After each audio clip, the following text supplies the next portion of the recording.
Poor ability to tilt the pelvis or pelvic control is one of the most common reasons for low back pain and low back strain. You want to be able to unload your back by using your powerful hip muscles. A lot of people lose this ability.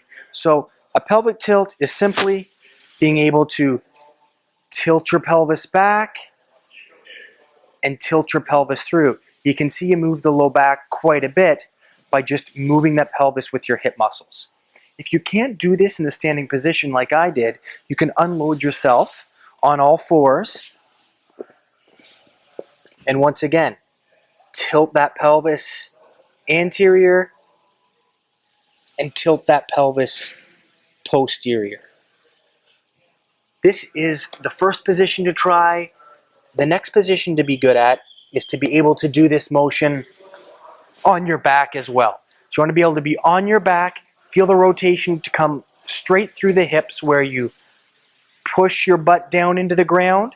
That's going to cause a big cavern or cave or arch at your low back, and then tilt your pelvis all the way through.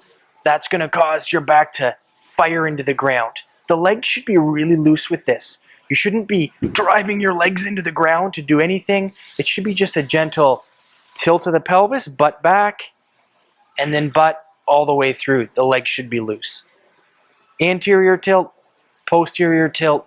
Give this one a try until you can do this no problem standing with full control.